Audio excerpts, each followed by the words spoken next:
بخدا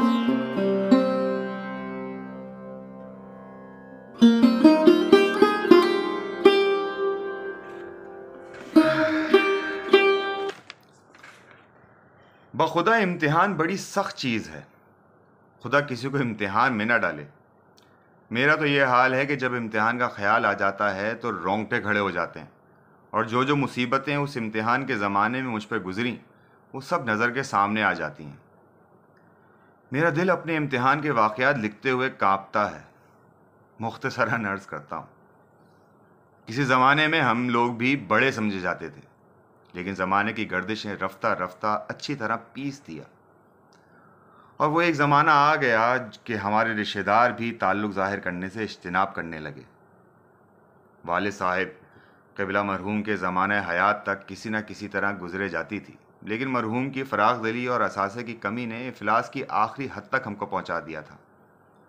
ان کے انتقال کے وقت میری عمر کوئی 17 سال کی تھی. انٹرنس کا امتحان پاس کر لیا تھا. لاء کلاس کا پہلا سال بھی ختم نہ ہوا تھا کہ یکایک انفلوئنزا میں ان کا انتقال ہو گیا. تمام گھر بیمار پڑا. بیماری کے اخراجات نے رہا سہا اور بھی ٹھکانے لگا دیا. نوبت یہاں تک پہنچی کہ جب سب بیماری سے اٹھے تو رہنے کا مکان بھی فروخت کرنا پڑا. ایک چھوٹا سا مکان کرائے سے لے کر جا رہے. گھر میں میری والدہ صاحبہ تھیں، میں اور میری چھوٹی بہن رضیہ، اور اس کی عمر 5 سال تھی. والدہ کے پاس سلائی کا کچھ کپڑا آتا، اس سے اور تھوڑا بہت جو زیور رہا تھا اس کو بیچ کر گزارا کرتے. جب آمدنی کم اور خرچ زیادہ ہو تو قارون کا خزانہ بھی کافی نہیں ہوتا. تھوڑے دنوں میں جو کچھ رہا سہا تھا وہ بھی ختم ہو گیا. اس عرصے میں میری لاء کی کلاس کی مدت بھی ختم ہو گئی اور امتحان کا زمانہ بھی قریب آ گیا. اب سب سے بڑی مشکل تھی فیس. کوئی ایسی چیز پاس نہ تھی جسے گروی رکھ کر بیچ کر یا رقم ادا کی جا سکتی. کوئی ایسا ہمت والا رشتہ دار بھی نہ تھا کہ صرف بھروسے پر 50-60 روپے کی رقم دے دیتا. رضیہ کے پاس گلے کا ایک لچھا اور پاؤں میں پازیب رہ گئی تھی. والدہ صاحبہ نے کہا کہ اس کو فروخت کر کے کام چلاؤ. اگر خدا نے کیا تو شاید اسی امتحان کے بعد ہمارے دن پھریں.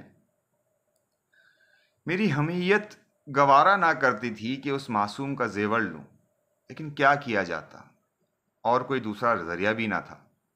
والدہ صاحبہ جب رضیہ کا زیور اتارنے لگی تو وہ مچل گئی.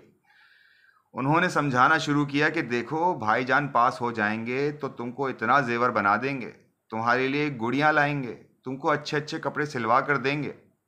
میں یہ سب سنتا رہا، لیکن رضیہ کے فکرے نے ایسا بےتاب کر دیا کہ مجھ سے وہاں ٹھہرا نہ گیا.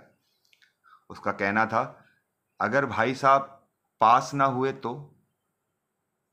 میرے دل میں یہ تیر کی طرح لگا. وہ اماں سمجھاتی رہیں کہ نہیں بیٹا، ایسی فال زبان سے نہیں نکالا کرتے، وہ انشاءاللہ ضرور پاس ہوں گے. لیکن رضیہ کے الفاظ ایک تیر تھے کہ اپنا کام کر گئے.